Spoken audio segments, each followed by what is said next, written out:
safe slash is it safe for women? It's a question that I'm asked a lot of, and in this Q&A we're going to go over all of the like safety questions that I get asked really frequently, just so y'all can have my experience and just have an insight into really just an answer to this question, because I've actually researched this question a lot online, and like I was so tired of going through like 10 different videos to find one answer. So you guys will have all of the questions and all of the answers on this video instead. So let's just get straight into it. And this is a Q&A that I've collected from like throughout my travels, throughout my 4.5 years, well, actually 7 years of solo traveling, but 4.5 years of nonstop solo traveling. And these are also questions that I got from my Instagram account for people who were interested in solo travel. So let's get into it. So the first question is solo travel safe for women? My experience. So with my experience, yes, like for me, I always felt safe, but I was always super cautious. You know, I always had locals or people within the country that I traveled to who I could depend on in case an emergency happens. And this is one of the things that I tell all of my friends and everybody, like if you go to a country by yourself, make sure you know at least one person. And if you don't know somebody before you get to that country, just make sure you have some resources or some contacts that can help you get situated in case something happens, you know? And I'm not saying something is going to happen, but it's just good to have those contacts. And so, like I said, if you don't have somebody before you arrive to the country, um, literally the day or the week you arrive, try to make some contacts and some connections with people. Okay, number two. And if y'all want like me to go more in depth about any of these questions, please just comment below like the question and then just ask me to go more in depth about it, because I have a lot of questions that I have to get through today. Like it's a lot. It's a lot. Okay, so what countries are safest for women to travel in? So for this one, I can only say the countries that I have personally felt safest in. Okay, and those countries are, let's start with Mexico. Is definitely one of the countries that I felt safest in, but I speak Spanish. So when I first got to Mexico, I didn't know any Spanish, and I think in 3 months I learned like an intermediate amount of Spanish, and my accent was like on point so people could understand me, because that's the thing about languages. If you don't have the right accent, people won't look at you like you crazy. So like definitely keep that in mind, pro tip. But I felt really safe in Mexico solo traveling, especially in the touristy areas. There's just so many tourists, so many foreigners that I don't know. I never felt worried or scared. It was more in like, where was I? In Chiapas. That is one state that is like ran by the indigenous people, which I think is kind of dope, in my opinion. But it does make for kind of a harder way to really travel throughout that state. So just keep that in mind. But San Cristobal de las Casas is like super safe. One of the safest cities I've ever been to. So beautiful. I feel like it's like Europe meets Mexico. Like that's how I would explain it. Because they have a lot of like cobblestone streets and stuff like that. So it's giving those colonial vibes, but it's in Mexico. Okay, in the mountains, surrounded by green everywhere. It's really beautiful. A little cold, but beautiful. So Mexico is definitely on there. What other country would I travel? What I'll say for me was the safest. Thailand was one of the safest places I've definitely traveled to. I love Thailand. Oh my god, y'all know I love food. So I love Thai. I miss it so much. I really miss it. I really miss it. But I think I'm gonna go there very soon actually, because I really miss the food. I miss the food. I miss the environment. I miss the warmth, like everything. But I love Thailand. Okay. That's it. That's it. But yeah, Thailand's definitely on that list. And again, this is countries I have personally felt safest in. Um, what else? Thailand. Bali is another place I have felt safest in. Now, that being said, when I was in Bali, I didn't stay in the touristy areas for a long time. I went up to the north of the island. So in those places, I did feel super safe. But I have heard that there are a lot of like pickpocketers and people who will steal your phones in the more touristy like areas of Bali. So just keep that in mind. If you get there, you know, ask people like what to do, what not to do. If you're a vlogger or YouTuber, you need to ask ahead of time, hey, is it cool or is it safe if I take out my phone and, film and record videos? Okay. Another country that I've been to that's pretty safe is France. But you do have to be careful in Paris about iPhones. That's the only thing that I know about, is that there's a lot of pickpocketers, not pickpocketers, but there's people who literally come up to you and just take your phone. And that's like not even just for like tourists, it's for like the people who live there too. Like it's crazy. So keep that in mind.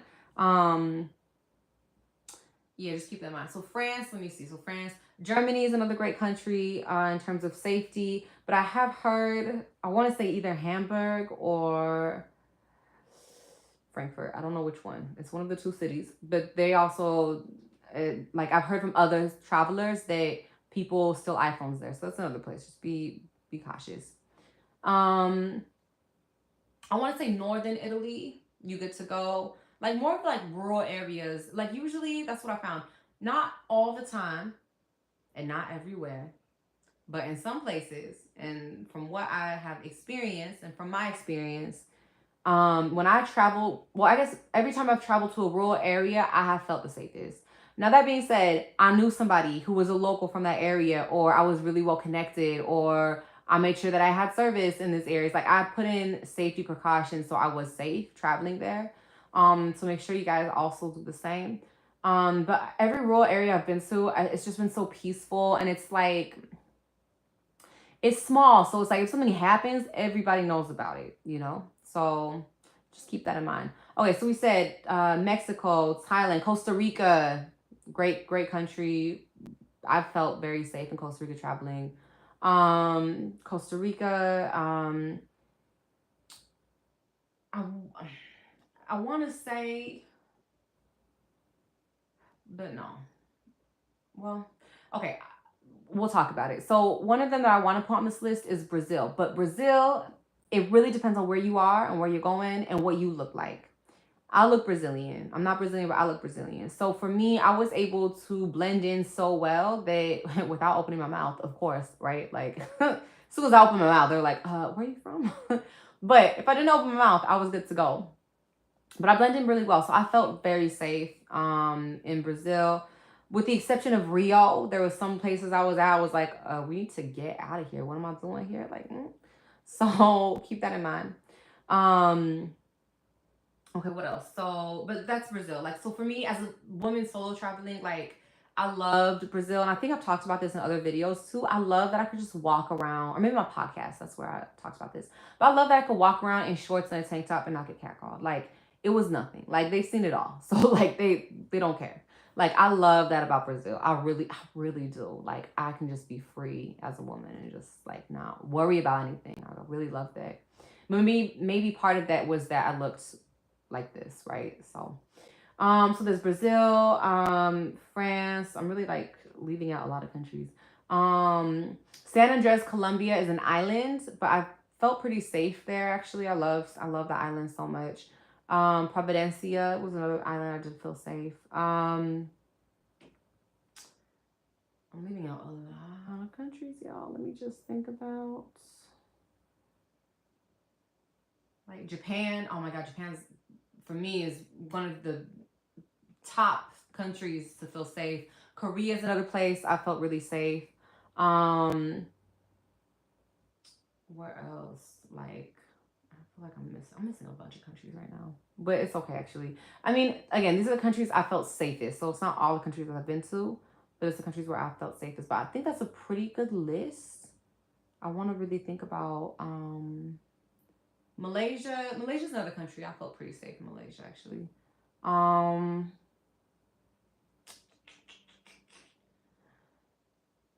Mm, I think that's it. I think that we're good to go with that. If I think of something else, I'll let y'all know in the rest of this video. But I think that's good. Oh my god, that's good for this question.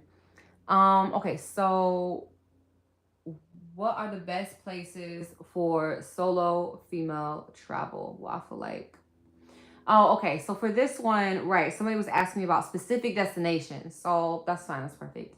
Tulum, Mexico. I felt very safe as a solo female traveler. I would say Playa del Carmen, Mexico too, but you have to kind of know who to talk to, who not to talk to. Okay. So that, yeah, that was, ooh, I had a lot of like close encounters. Not of the third kind, not of the first kind. It's just like, it's too much. Ooh, Cozumel, I love that island. So Cozumel is a small, it's not really a small island, but it's an island off the coast of Playa del Carmen, and I love that island so much. It's so peaceful. It's so just like if you live in Playa del Carmen, you want to get away, go to Cozumel. It's an amazing island. They have really great food, great people. I really love Cozumel. Okay, so I've been to a lot of places in Mexico, so I'm not gonna say all of them, but I want to say Guadalajara. I felt very safe walking around in Guadalajara. Um, but again, with all of these cities, every city I go to, if I can blend in, I'll blend in. But usually I will not take out my phone in public. Or if I do take out my phone, I'm going inside a pharmacy. And that's one of my pro tips that I talk about in this free safety module. And the link will be in the description. But I have like a whole like little masterclass on safety and travel. And that's in the link and it's completely free. So y'all can check it out. But I try to just blend in. I try to like just hide my phone. I really don't try to take it out like that. Unless I know it's a safe place. Like Japan would be one of those places where I would feel very comfortable vlogging and just taking out my phone. Um, yeah, Japan definitely. Thailand maybe depends on who I'm with, right? But anyway, so destinations. Those are what 3 or 4 destinations in Mexico. Um, San Cristobal de las Casas. That's one of the best places I've been to.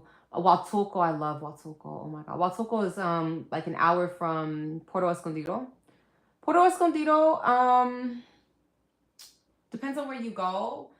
There's like so much like politics going on between that area. It's kind of crazy. But if you just visit, you don't really get into it. But I lived there for a couple months, so yeah, that was interesting. But if you're a big surfer, you got to go there, obviously. Chikawa, I felt very safe there. That's an amazing place. It's about 4 hours from Puerto Escondido, but it's worth it. It's really beautiful. Where else? Campeche, but I forgot where. I stopped in a small town.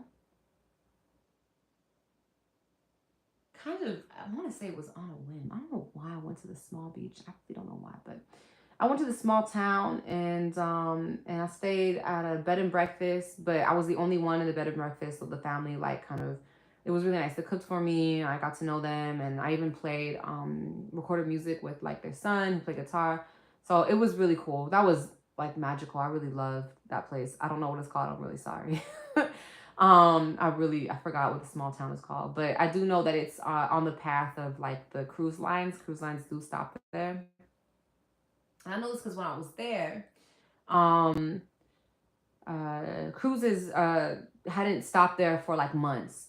And so I went to the beach with the mother. We took like a walk to the beach, and she was explaining to me that like she was like the water is never this clear because the cruises they always just dump stuff and they just pollute the water. So the water is usually nasty. And the locals go to this little area to travel and not travel to have parties and they often like throw away garbage there. So it was just really clean. So that was a really beautiful just moment, really. Um, Medellin, no, Medellin, not Medellin, not Medellin. Merida. So this is also in Mexico. Progreso, Mexico. Oh, I love Progreso. That's like a beach town across like 40 minutes away from Merida. I love Progreso. It's so beautiful, y'all. It's so beautiful. It's a great beach town. Valladolid. I mean, there's a lot of places. Okay, so we're gonna stop talking about Mexico. I can go on and on about Mexico, and there's a lot of places that I've definitely left out. But travel destinations. Okay, so I want to say Santa Marta, Colombia. Love Santa Marta. San Andres, Colombia. Providencia. I said that earlier.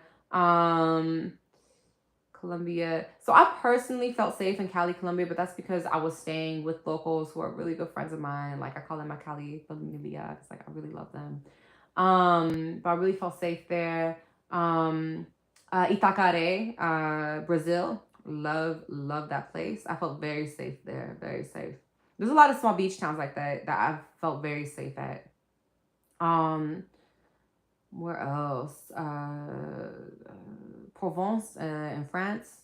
It's like the southern region of France. I love it. It's so beautiful. The food is amazing. It's like this blend of French cuisine and northern Italian cuisine, and it's oh my god, it's amazing. It's so good. Okay, let's see. This place in Europe. Oh, San Remo, Italy. I felt very safe traveling there. I did travel there in September, so maybe it's a little different, but I love that place. Greece. That's duh. Greece. Greece is another place I felt very safe at.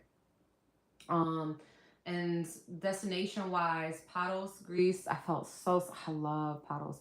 It's like a small island. They have a bunch of small islands. Most people go to like Mykonos and Santorini. Great islands. Love them. And I think I've done. I should have done a YouTube video on this. If not, comment below, remind me, and I will do it. But Paros is amazing. It's just so peaceful, and they even have vineyards on the island that you can visit. But it's just very peaceful, and I really loved like the couple days that I spent there, and I need to go back actually. Destinations. So let's do some destinations. So that was in Europe. Let's do some destinations in. So we did Europe, South America. We did some Central America ones. Um, and Costa Rica has many places that are pretty safe for, especially for female women travelers, or many destinations. Okay, so let's do Asia now. So Asia, I mean, yeah, Bali's great. Again, what I said, northern Bali, and Bali's not even really a country, right? It's Indonesia, but Indonesia I found was pretty safe also though when I traveled outside of Bali. What else? Japan. I mean, Tokyo. I don't know, Nagano. Uh, I went to so many places. Nara, I love Nara, love Nara. Osaka, Korea, I felt safe everywhere I went. What else? What else? What else? What else? What else? What else? Thailand. So Thailand, Krabi, I felt very safe at. I love Krabi. Phuket, I felt safe at, but I know that there are areas in Phuket you should not go to. You already know this, okay? You should not go to. Same thing with Bangkok. There's that one street. I forgot what it's called, y'all. But just be wary when you go there. Northern Thailand, super. Like I felt very safe in Northern Thailand. Chiang Mai, Pai. There's like a whole loop you can do on a scooter if you're good at riding a scooter. That's amazing. Okay, so let's move on. So Africa, I haven't really explored the continent of Africa because I just don't have, or I'm trying to build more connections so I can go there. And actually, I do have a couple of connections. So why don't I? I don't know. I just need to go. But the only country I've been to in Africa is Morocco. And Morocco, I would not consider safe for solo travelers. Now, if you speak, and I talk about this, yeah, in the course that I link in the description below. If you speak Spanish or French, you're good to go. More tour guides and stuff like that do speak English now. But when I went, which was almost 10 years ago, I only spoke English, and yeah, your girl was not. Yeah, there are some learning moments. Learning moments. Okay, so what are the best places? No, we did that. So next one is, should I join a solo travel group? So I've seen there's a lot of groups online where they get different solo travelers and they take you on tours and stuff like that. And honestly, I think that it's a great opportunity to start solo traveling. But part of me is like, is it really solo traveling if I'm meeting a group? And I guess it depends on like how that group is managed and how the tour is, and if you, because I think with solo travel, it's really important to have those 1 or 2 days by yourself to explore and to just get to know you. I feel like solo travel is one of the best tools in life that we can really get to know ourselves and get to love ourselves and love who we are and love all aspects of who we are, and then learn about these new aspects of ourselves. So I don't know, with the travel groups, or even solo travel tours, I guess that's a thing now too. I always say you don't really need them, but one thing you could do is start your trip. If you're doing a longer trip, you can start with a group or a tour, some kind of tour group, and then, do that for a week, and then, continue your solo travels. That's one thing I would recommend. But if your whole solo travel is gonna be with a group or with a tour group, I mean, it's good. It's good, but I would just really recommend it. Just take some time to yourself, and just try to get to know you, because sometimes even in a group we can, we meet friends so quickly, and we're always doing stuff with the group that it kind of takes away the opportunities to know you and to branch out and to kind of grow a little bit, and grow happy growth.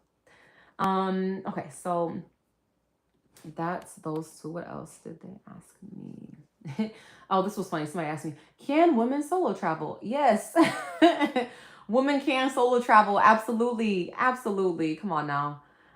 Yes, women can solo travel. It's definitely possible, but I always say we got to be safe. We got to do our research, and we got to take precautions. And again, the link in the description below has some points of where I talk about that. And I think you got to know some hacks. You got to know a lot of hacks, and I give you a lot of those hacks. Just check out the link below. But yes, women can solo travel, absolutely. What are some of the best solo travel destinations? Ooh, so this is like in terms of like meeting people, and just I think like, because I think there's some destinations really set for solo travelers. So let's talk about it. So I would say first, Medellin, Colombia. There's so many digital nomads there. It's a great place to meet solo travelers, really set for that. I would say a lot of South America, actually, because there's a really great backpackers, like taking a year off type community there. So it's really easy to meet people. Let me see. Okay, so I would say those are really good are really great places, and just really go to locations. Like, even if you don't stay at a hostel, stop at a hostel and talk to them about locations that they would recommend, because usually people at hostels, they go to the same places, and so if they're all going to the same places, you'll meet other people, and there'll be a good solo travel community, right? So, and that's something that I think if I didn't have, then I probably wouldn't have solo traveled as long as I did, right? Because there's some places I've been to where it's like there's no solo travelers, and it's like, okay, I'm bored. I need to head out. But yeah, Bali's another great place. Thailand. If you do the Phuket, Bangkok, or what's the other one? Chiang Mai. If you do that kind of like loop, you'll be good to go. When I went to Krabi, it wasn't. I mean, I met some people, but it was a little bit more challenging to meet people solo traveling. So, not that it's impossible, but also when during the off season. So, like, I think during the high season, you're probably good to go. Okay, that's Asia. Let's do. I'm trying to be over Eastern Europe, Middle East. I haven't been to. I'm trying to think yet. I don't think I've been. No, I haven't been there. Oh no, I've been to Eastern Europe, but that was with family. So I can't really say in terms of solo travel. Europe, I would say stick with the big cities. If you go to more rural areas, it is harder to find people who solo travel. It's harder to do transportation. It's a little bit of a challenge, so just keep that in mind. Where else?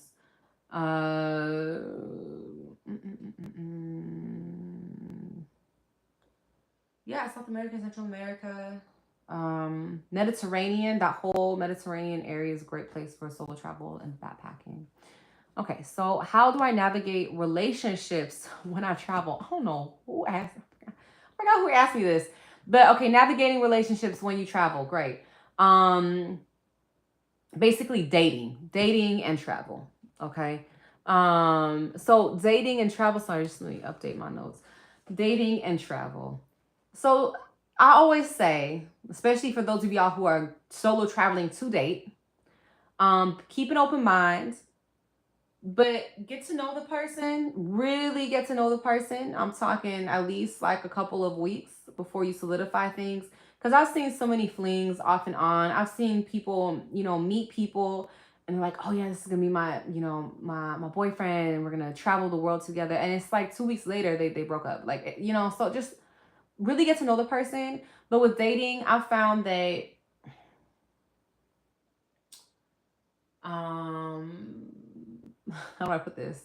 There's a lot of meet and greets. That's what I that's what I would put. There's a lot of people looking for meet and greets, and there's not many people trying to look for something serious, or they're focused like on themselves. This is with me really. I always tell people I'm focused on myself because the past like 2 years, like the later half of me solo traveling, I was focused on myself. I was done with the meet and greets.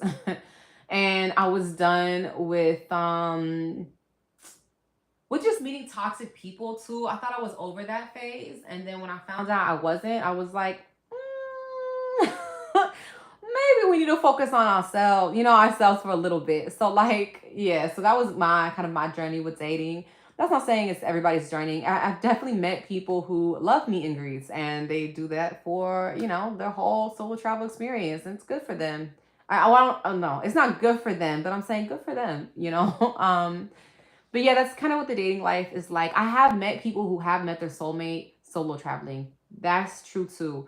But I guess my point is, if you are solo traveling exclusively to date, well, again, to do meet and greets, you're good to go.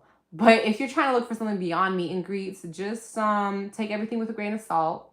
And don't be afraid to be patient. That's my biggest advice. Don't be afraid to be patient, because when you're patient, then you really know what the other person's about.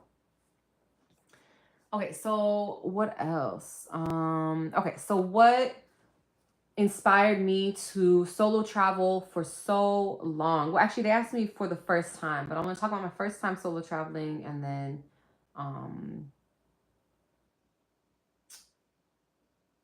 solo travel for a long time. So when it came to solo traveling for the first time, I think it was my Morocco trip.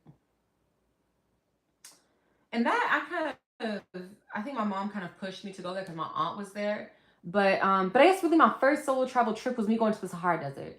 And for me, it was just the idea of going to see the sand dunes. This was such a crazy but incredible experience because I solo traveled there by myself, but I felt like a princess because like every so my aunt and my family, or my aunt who was staying there with her family, I went to go visit them. But I was like, look, I've been here like 2 weeks, but I really want to see the Sahara Desert. And she's like, oh, you're gonna have to wait here longer, or you're gonna have to be here longer. And I was like, fine. Like I wanted to. I need to see the sand dunes. Like, what am I crazy to go here and not see the sand dunes? So so she had a tour guide that they would privately hire, but he was like, yes, it's okay. She can travel alone. I have brothers who will pick her up on each checkpoint.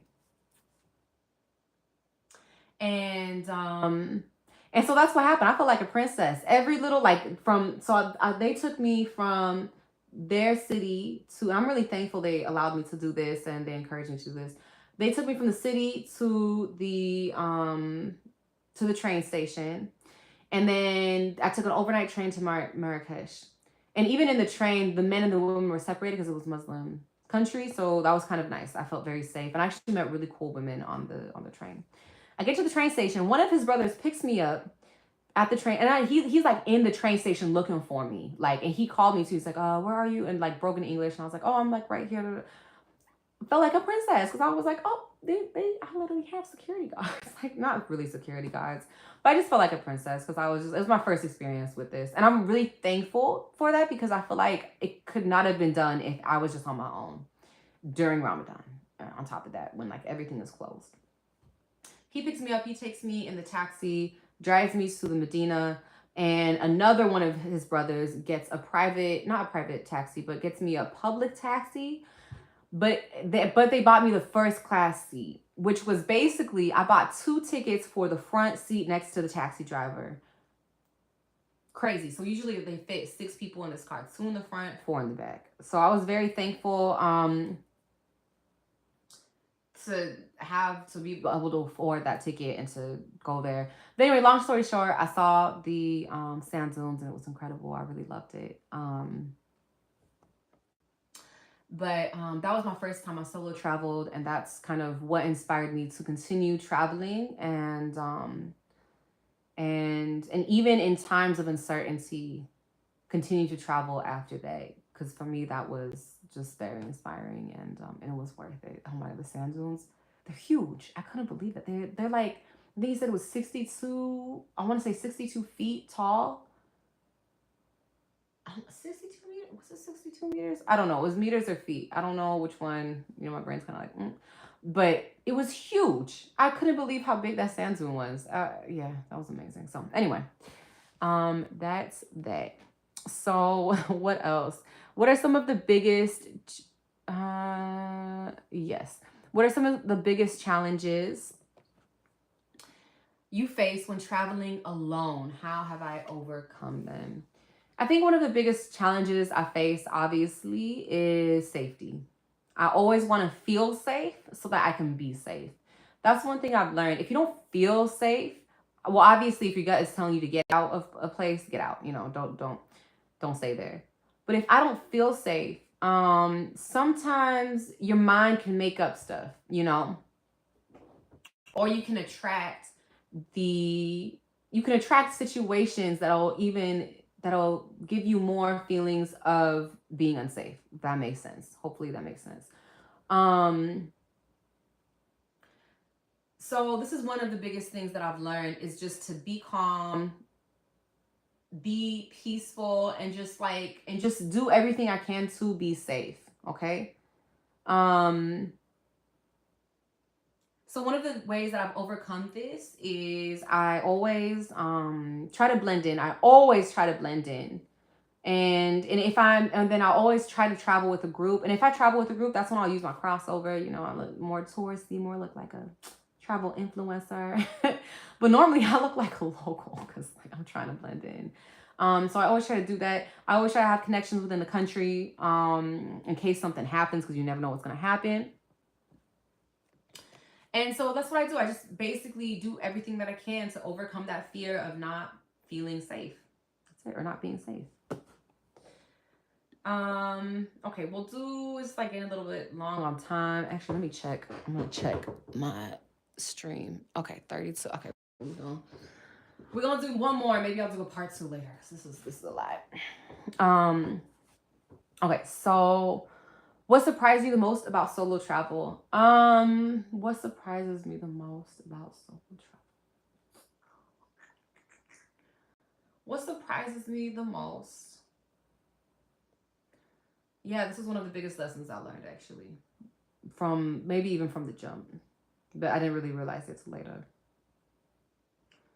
Yeah, but one of the biggest surprises that I found were that the people with less were the ones who gave so much more. And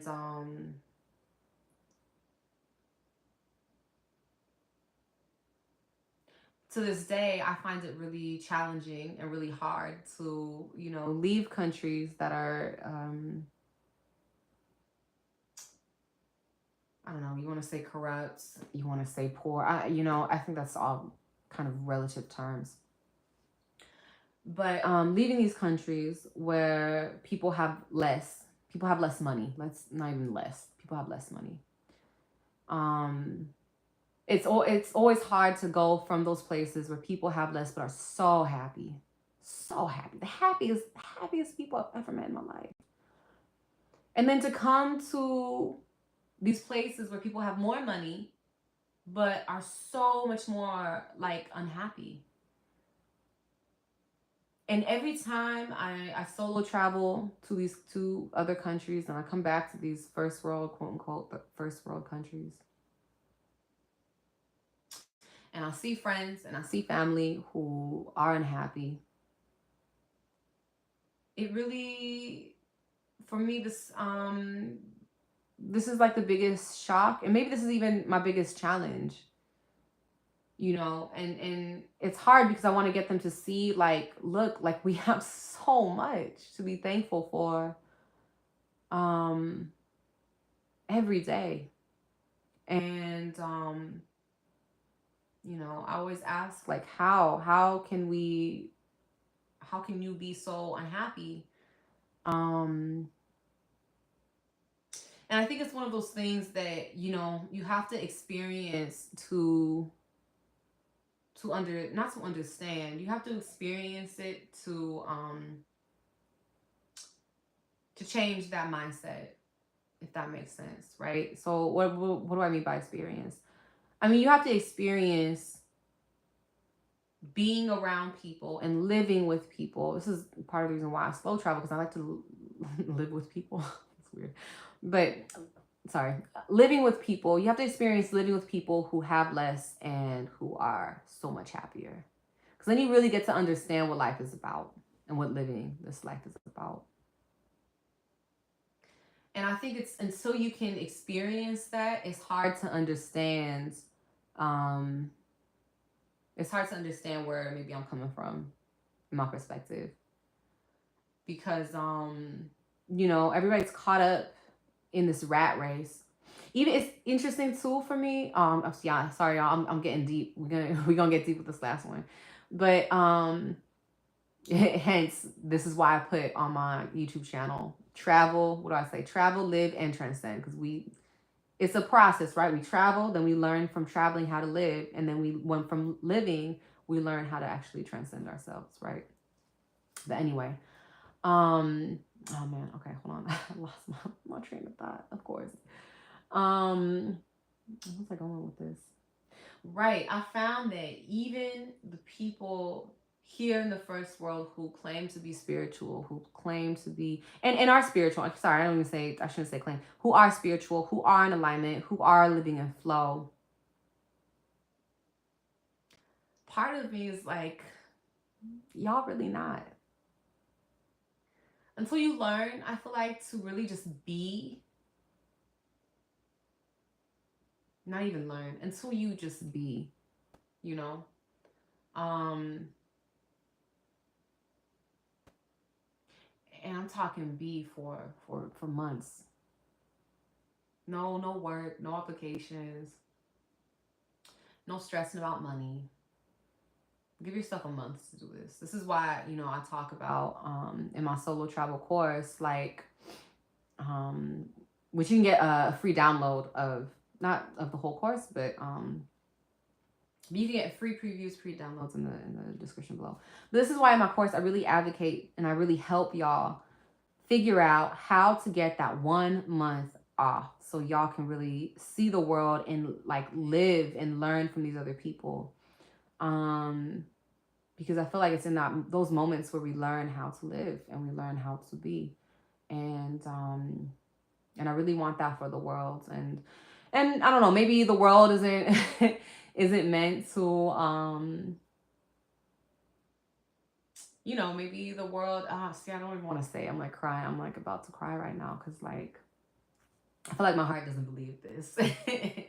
But maybe there are some people out there who aren't meant to experience this, but my heart really truly believes that that's a lie. And that everybody's meant to experience this, and not live like in this constant like demand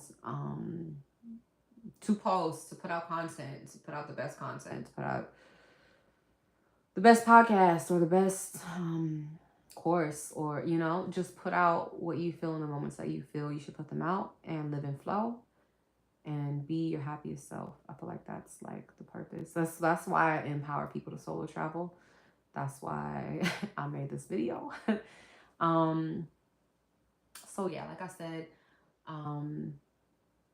that's my conclusion. we gonna stop it there. Like I said, if y'all want to get in contact with me, email me below. Or not email me below. Comment me below. Comment below. And let me know if you have any questions. I'm more than happy to answer them. In the description is your free downloads. And yes, downloads plural.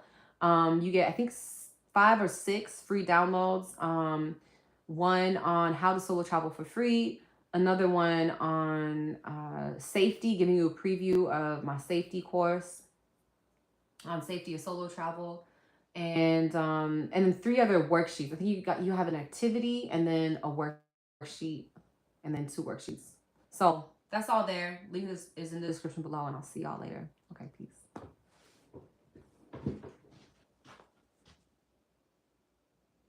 Oh, I forgot to say, I love y'all. Even if there's nobody out there who says this, I love you. Okay? Peace.